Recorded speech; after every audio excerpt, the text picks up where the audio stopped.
তুলে ধরেছি। ঠিক আছে, দুটি কথা আমি বলি। বিসমিল্লাহির রহমানির রহিম। খন্দকার শামসুল আলম ফাউন্ডেশন কর্তৃক আয়োজিত আজকের এই মেধাবৃত্তি পরীক্ষা 2025-এর ফলাফল এবং এর পুরস্কার বিতরণ অনুষ্ঠানের সম্মানিত সভাপতি জনাব মামুন, আমার সামনে উপস্থিত সম্মানিত শিক্ষক শিক্ষিকা বৃন্দ, সামনে উপস্থিত এলাকাবাসী, আমার দলীয় নেতা কর্মীবৃন্দ এবং আমার সামনে উপস্থিত আজকের এই অনুষ্ঠানের সবচেয়ে মূল আকর্ষণ শিক্ষার্থী বন্ধুরা, আসসালাম আলাইকুম।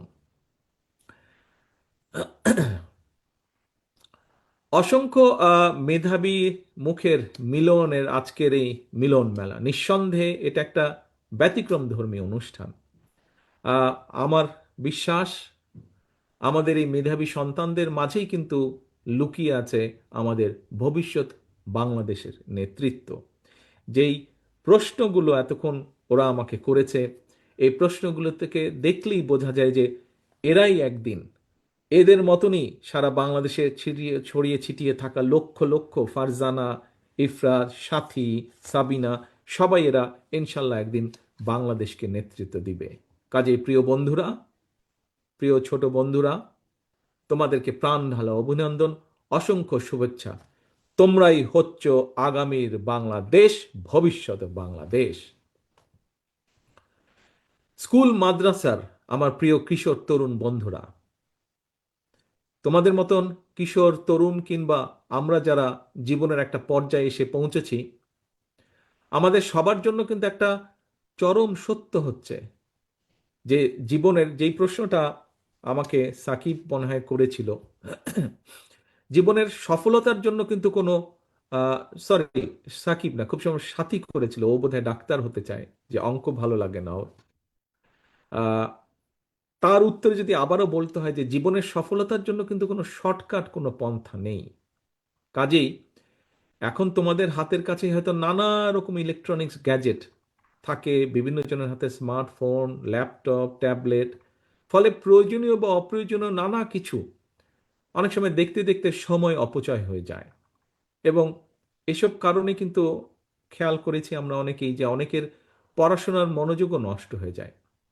এবং এই অবস্থায় কিন্তু সোশ্যাল মিডিয়ার নানা রকম প্রলোভন উপেক্ষা করে বিভিন্ন পর্যায়ে এই মেধা প্রতিযোগিতায় যারা অংশ নিয়েছে, আমি বিশ্বাস করি, আমি দৃঢ়ভাবে বিশ্বাস করি তোমরা সবাই মেধাবী যারা যারা অংশগ্রহণ করেছিলেন। কোনো কারণে এই প্রতিযোগিতায় যাদের অংশগ্রহণ করা হয়ে ওঠে নাই, আমি মনে করি তাদের মধ্যেও অনেক মেধাবী রয়েছে। কারণ প্রত্যেকটা মানুষের মধ্যেই কিন্তু কম বেশি সুপ্ত প্রতিভা লুকিয়ে থাকে। এবং আমাদের আগামী দিনের লক্ষ্যটাই হবে যে যে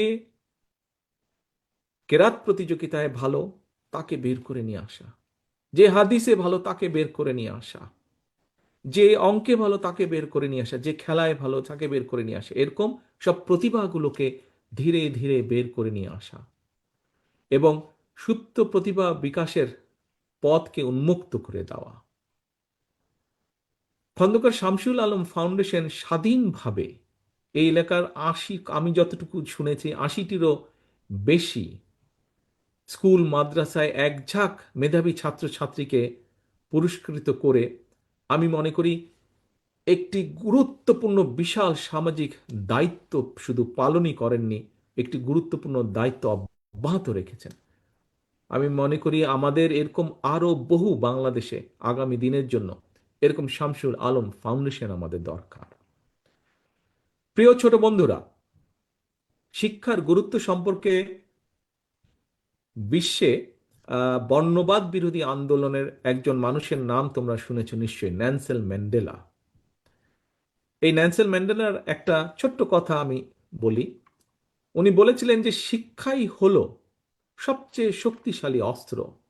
তুমি কিংবা তোমরা যেটাই পরিবর্তন করো, যা পরিবর্তনের জন্য ব্যবহার করতে পারো, অর্থাৎ শিক্ষাকে তোমরা যে কোনো ভালো পরিবর্তনের জন্য তোমরা ব্যবহার করতে পারো, এটা এমনই একটা অস্ত্র। তোমরা যারা আজকে এই অনুষ্ঠানে মেধাবী হিসাবে পুরস্কৃত হয়েছ, আহ, এর বাইরেও সারা দেশে অনেক রকম মেধাবী রয়েছে। এবং তোমরা শুধু বাংলাদেশ নয়, শিক্ষার আলো দিয়ে আমি বিশ্বাস করি আমাদের এখনো বর্তমানেও সারা বিশ্বে বহু জায়গায় বহু মেধাবী বাংলাদেশি আছে, যারা সেই সকল দেশকে বিভিন্নভাবে সামনে এগিয়ে নিয়ে যাওয়ার সাহায্য করছে। আমি বিশ্বাস করি তোমাদের মধ্যেও একদিন এরকম শিক্ষার আলো দিয়ে শুধু দেশ নয়, দেশের সাথে বিশ্বেও স্বাক্ষর রাখতে সক্ষম হবে একদিন।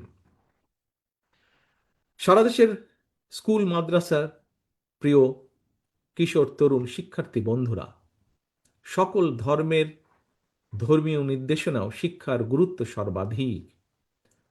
আমরা যদি আমাদের পবিত্র কোরআনের একটি আয়াত দেখি, প্রথম আয়াতটি হচ্ছে ইকরা বিস্মি রাব্বিকাল্লাজি খালাক, পড়ো তোমার প্রভুর নামে।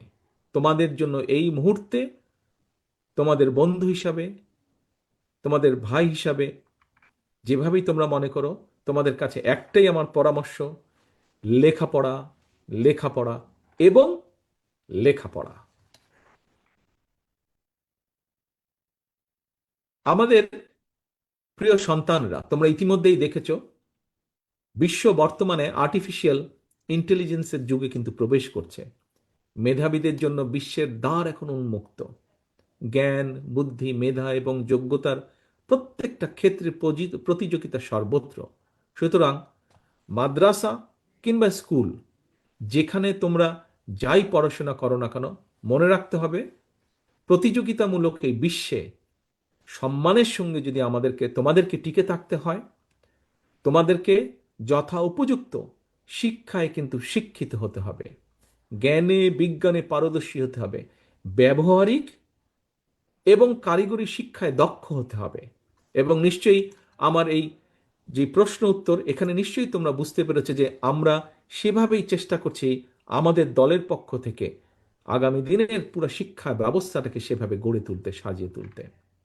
আধুনিক জ্ঞান, বিজ্ঞান আর উদ্ভাবনী প্রযুক্তির এই সময়ে নিজেকে অন্যের চেয়ে দক্ষ করে তোলার যে একগ্রতা, একনিষ্ঠতা, এর কোনো কিন্তু বিকল্প নেই। সেজন্যই মনে রাখতে হবে মেধা সহজতে হলেও কিন্তু মেধার বিকাশের জন্য প্রয়োজন সঠিক পরিচর্যা এবং প্রচণ্ড পরিশ্রম আর ইচ্ছা শক্তি।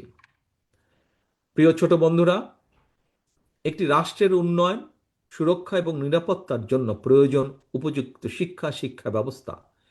সেই লক্ষ্যকে সামনে রেখে তোমাদের জন্য একটা নিরাপদ রাষ্ট্র, নিরাপদ ক্যাম্পাস গড়তেই কিন্তু বাংলাদেশ জাতীয়তাবাদী দল বিএনপি ইতিমধ্যেই কিন্তু আমরা জনগণের সামনে 31 দফা ঘোষণা করেছি।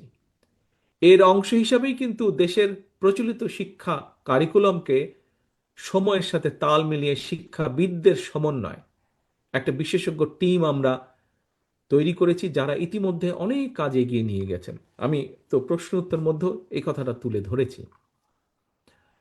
সম্মানিত সকল উপস্থিতিবৃন্দ, প্রিয় স্কুল মাদ্রাসার বন্ধুরা, সকলকে সামনে রেখে এতক্ষণ আমি সারা দেশের স্কুল মাদ্রাসার লাখো কিশোর তরুণ শিক্ষার্থী বন্ধুদের উদ্দেশ্যে বেশ কিছু কথা বলেছি।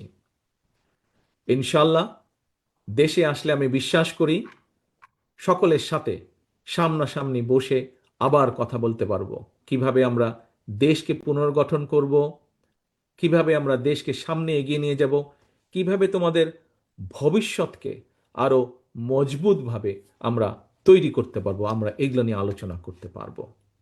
সবশেষে এমন একটা সুন্দর আয়োজনের জন্য আমি শামসুল আলম ফাউন্ডেশন সহ সকল আয়োজক বৃন্দদেরকে আন্তরিকভাবে ধন্যবাদ জানাই।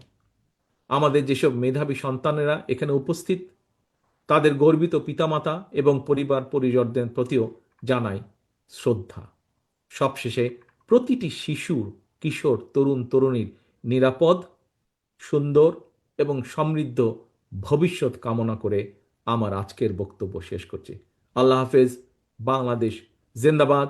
বাংলাদেশ জাতীয়তাবাদী দল জিন্দাবাদ।